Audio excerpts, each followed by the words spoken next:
सिद्धि को स्वीकार करने की बजाय सिद्धि का प्रत्यक्ष रूप दिखाने वाले शक्तिशाली आत्मा भव। सिद्धि को स्वीकार करने की बजाय सिद्धि का प्रत्यक्ष सबूत दिखाने वाले शक्तिशाली आत्मा भव। तो बाबा कहते हैं ना, जब आप तपस्या करते हो तो आपके पास ना सिद्धियां आ जाएंगी, क्योंकि जब आप तपस्या करोगे तो उसका फल मिलेगा। जब फल मिलता है तो कई सिद्धियां मिल जाती है, आप जो सोचते हो वैसा होने लगता है, तो कई फिर उसको स्वीकार करने लगते हैं। जब स्वीकार करने लगते हैं तो बाबा कहता है सिद्धि जो है धीरे धीरे खत्म होने लगती। जब उसका फल, जैसे ये भी सतयुग भी तो सिद्धि है हमारी, और उसको हम जब सिर्फ कमाई करी हुई खा रहे हैं बस वहाँ, तो धीरे धीरे खत्म हो जाएगी। तो बाबा कहता है सिद्धि का प्रत्यक्ष सबूत दिखाने वाले शक्तिशाली आत्मा भव। सिद्धि का प्रत्यक्ष रूप क्या है? शक्तिशाली बन जाओ। अब आप सबके सिद्धि का प्रत्यक्ष रूप दिखाई देगा, बाबा कह रहे। जैसे दादियों ने इतने इतने साल तपस्या की, तो वो जैसे जानकी दादी की जो है, गोद में किसी ने बच्चा डाला, उसको दिखता नहीं था बचपन से पैदा होते ही, है ना। तो दादी ने वैसे ही उसको कहा, बताया उन्होंने, माँ बाप ने भी, से दिखता नहीं। तो दादी ने ऐसे जैसे उंगली की हाथ पकड़ने लगा, तो दादी कहती आप कहते हो दिखता नहीं है, फिर पकड़ कैसे रहा है? तो माँ बाप दोनों हैरान हो गए, और उसके बाद उसको दिखना शुरू हो गया। तो ये अचानक, ये नहीं कि वो दिखा रही हैं सिद्धि अपनी कोई, ये अचानक घटनाएं घटती हैं कई बार। आपका जो योग बल है, आपका जो शरीर का ऑरा है, वो बच्चे को हील कर दिया उसने।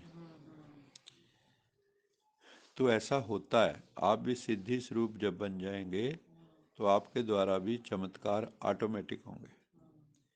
कोई बिगड़ा हुआ कार्य भी आपकी दृष्टि से, आपके सहयोग से सहज हल हो जाएगा। जो कोई काम बहुत बिगड़ा पड़ा है और ये लगता है इसका कोई हल नहीं है ना, तो आपकी उस पर नज़र पड़ गई, आपने उसमें मदद कर दी, तो वो हल हो जाएगा।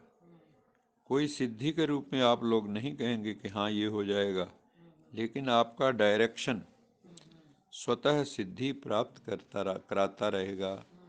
किसी को आपने राय दी, सलाह दी, मशवरा दिया कि जाओ ऐसे ऐसे कर लो, तो उसका काम बनना शुरू हो जाएगा। तो फिर ये सोचे सब बाबा ने करवा दिया। बाबा ही है, क्योंकि हमारे को तो चीज का पता चल जाता है। हाँ दूसरे को तो चाहे नहीं पता। बिल्कुल, हाँ, कराने वाला तो बाबा ही है। कराने वाला तो बाबा है ना। उस वक़्त कईयों को अभिमान आ जाता है ना, तो वो गड़बड़ है फिर। जब अभिमान आ जाता है तो मैं कितना सिद्ध पुरुष हूँ, मेरी बात सिद्ध हो जाती है, अहंकार। जबकि कराने वाला करा रहा है, करनहार हम किए जा रहे। ये भाव, निमित्तपन का भाव बना रहना चाहिए।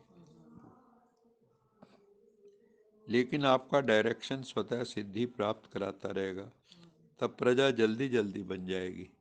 क्योंकि वो आएंगे, जैसे मान लो कोई आया बहुत दुखी है, आपने ऐसे दृष्टि दी उसको, बाबा ने कोई साक्षात्कार करा दिया, तो उसका अंदर ठंडक पड़ गई। या मान लो किसी को, वो जिसको मानता है वो आप में दिखाई दे गया उसको, तो उसको लगेगा यार मैं सही जगह पहुंच गया, जिसको ढूंढ रहा था।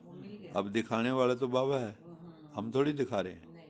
लेकिन होगा क्या, उसका भाव बैठ जाएगा, वो फिर हिलेगा नहीं।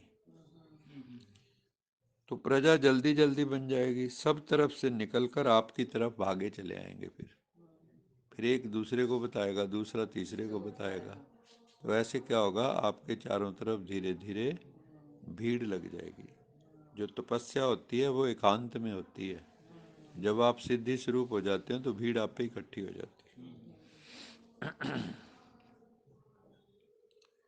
ये सिद्धि का पाठ अभी चलेगा, बाबा ने कहा, लेकिन पहले इतने शक्तिशाली बन जाओ जो सिद्धि को स्वीकार ना करो।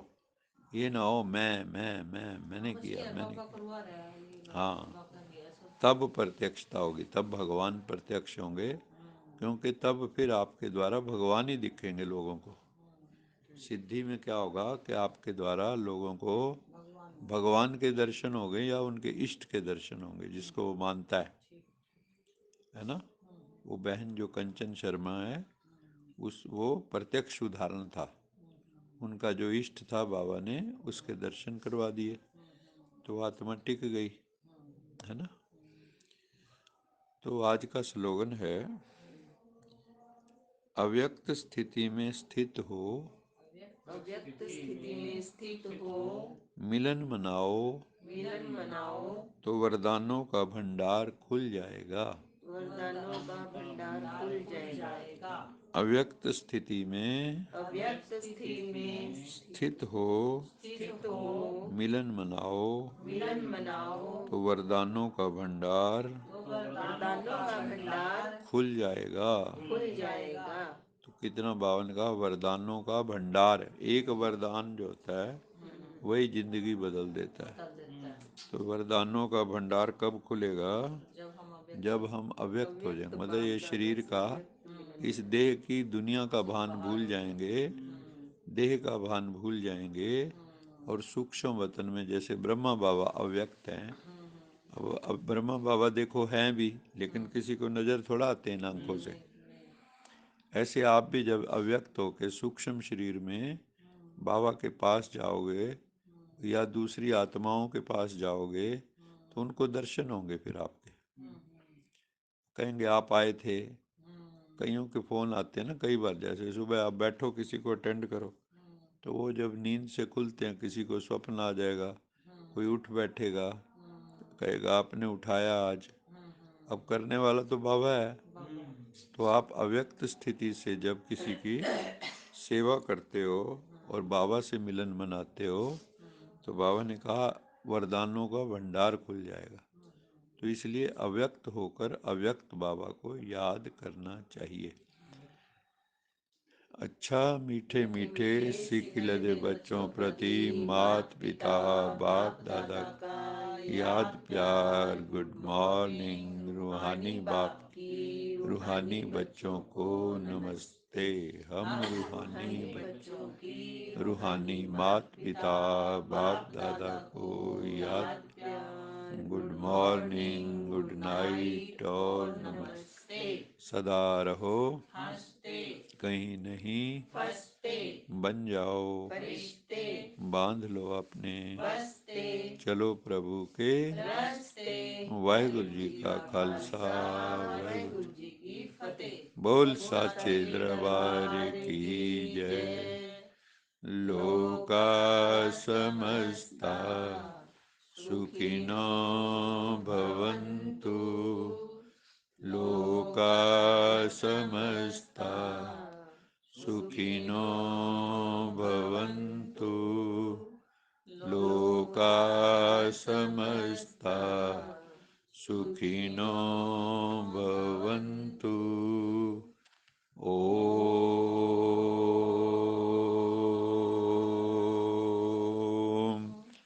शांति शांति शांति।